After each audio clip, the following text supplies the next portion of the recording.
Bonjour et bienvenue dans cette nouvelle vidéo de Draw My Economy. Aujourd'hui, on va voir comment survivre si Poutine fait exploser une bombe nucléaire. Mais avant de commencer, j'aimerais répondre à un commentaire que m'a fait Céline. Céline Évitable a écrit dans les commentaires que par les temps qui courent, elle prie Dieu tous les jours. C'est bien Céline, mais il faut aussi penser à prier la femme de Dieu. Oui, parce que Dieu est marié, je pense que je ne t'apprends rien. Tu as sûrement déjà entendu parler de la grande clémence de Dieu. Vous-même, si vous avez des remarques à me faire sur la prière, n'hésitez pas à le faire dans les commentaires. Toujours avant de commencer, si vous n'êtes pas abonné, je vous suggère de le faire et de cliquer sur la cloche pour être prévenu lorsque je sors une nouvelle vidéo. Vous pouvez aussi aider financièrement la chaîne en cliquant sur le bouton « Rejoindre » qui est juste en dessous de la vidéo. Quentin habite Paris et depuis une semaine, on peut dire que l'actualité de l'Ukraine l'inquiète beaucoup. En fait, il plaint ces pauvres Ukrainiens qui, après le virus, ont la virus. Quand un malheur arrive, a été extrêmement surpris de voir la Russie envahir l'Ukraine, d'autant qu'aucun des spécialistes de plateau ne l'avait annoncé. Et récemment, ce qui a beaucoup inquiété Quentin, c'est que Vladimir Poutine a annoncé mettre en alerte toutes ses forces nucléaires. Alors, Quentin, il a bien conscience qu'il y a très peu de chances que Vladimir Poutine utilise l'arme nucléaire, ne serait-ce que parce que rentrer dans une guerre nucléaire, ça risquerait de vitrifier la Russie. En fait, Quentin, il pense plutôt que Vladimir Poutine met en avant l'arme nucléaire parce que, sur le terrain, il a quelques difficultés avec son armée. Quentin est d'ailleurs très admiratif de la résistance que les Ukrainiens arrivent à mettre face aux Russes. Il est d'autant plus admiratif parce que lui, comme la plupart des gens, il préfère glisser sa peau sous les draps plutôt que de la risquer sous les drapeaux. Mais les Ukrainiens, eux, donnent une véritable leçon de courage à l'ensemble de l'Occident. Mais bien que Quentin pense vraiment qu'il y a très peu de chances que Vladimir Poutine utilise l'arme nucléaire, la menace a été lancée.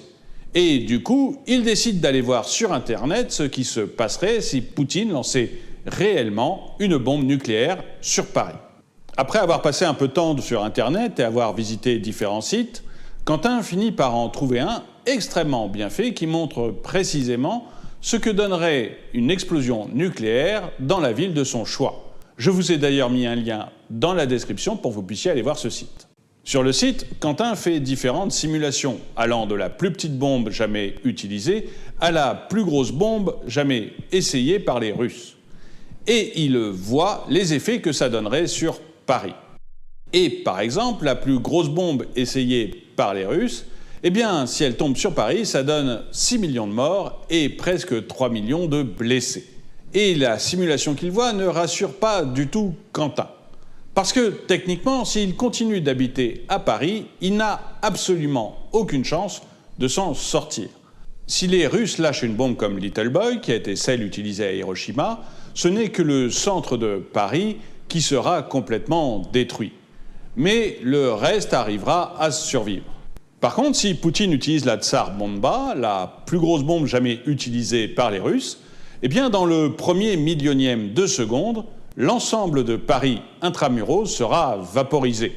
La température atteindra 300 000 degrés Celsius, ce qui est 250 fois plus que ce qui est nécessaire pour incinérer un corps. Bref, Quentin voit qu'alors n'importe quoi ou n'importe qui à l'intérieur de Paris sera vaporisé en un instant dans une immense boule de feu.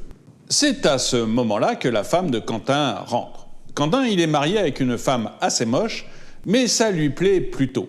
En fait, il n'arrête pas de se dire que si elle était belle, il se serait déjà lassé. Alors que là, moche comme elle est, il ne s'est pas encore habitué. Bref, toujours est-il que Quentin expose ses craintes à sa femme. Et elle lui demande alors s'ils n'ont pas intérêt à aller dans leur résidence secondaire qui est à quelques kilomètres de Paris, près de Mantes-la-Jolie. Quentin et son épouse vont donc sur le site voir comment évoluerait l'explosion nucléaire. Et là, dans un premier temps, rien ne les rassure. En fait, il y aurait une onde de choc jusqu'à Versailles. Cette onde de choc, elle est créée par l'explosion et la boule de feu qui s'est mise en place. L'onde de choc, elle détruirait à peu près tous les bâtiments existants entre le centre de Paris et la ville de Versailles. Seuls les bâtiments spécialement renforcés pourraient se maintenir. Et non seulement ça, mais juste après l'onde de choc, il y aurait des vents de la force d'un ouragan. Bref, techniquement, les chances de survie de Quentin jusqu'à Versailles sont quasiment nulles. Tout ce qui sera à moins de 50 km de Paris sera détruit. Et la seule chance de Quentin est alors d'aller dans un métro, un tunnel ou une cave pour pouvoir se protéger. Mais l'épouse de Quentin lui fait remarquer que Mantes-la-Jolie est à 60 km de Paris. Elle ne serait donc pas désintégrée. Oui, mais la simulation montre qu'il y aurait alors une chaleur intense jusqu'à Mantes-la-Jolie. Cette chaleur, elle est suffisamment forte pour créer des brûlures mortelles ou au 3e degré. Tout ce qui est bois, vêtements, papier, plastique prendrait feu jusqu'à 60 km de Paris. Et même en dehors de cette limite, la température serait encore suffisamment forte pour provoquer des brûlures au 1er et au 2e degré. Bref, même à plus de 60 km du point d'impact, le danger de la bombe nucléaire reste immense. Et Quentin décide alors de regarder comment, à Mantes-la-Jolie, il pourrait quand même se protéger de l'explosion nucléaire qui aurait lieu à Paris. En cas d'explosion nucléaire, en étant à 60 km du point d'impact, Quentin et son épouse auront quelques secondes pour gagner un abri. Ils devront, au maximum, être en sous-sol. Et si ce n'est pas possible, aller au moins dans un bâtiment extrêmement solide. Toutes les vitres du bâtiment exploseront probablement. Aussi, ils doivent absolument se tenir au milieu d'une pièce.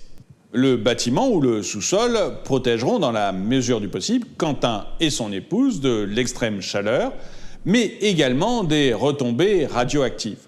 En fait, en explosant, la bombe va expulser beaucoup de débris, des débris sur lesquels il y aura des atomes.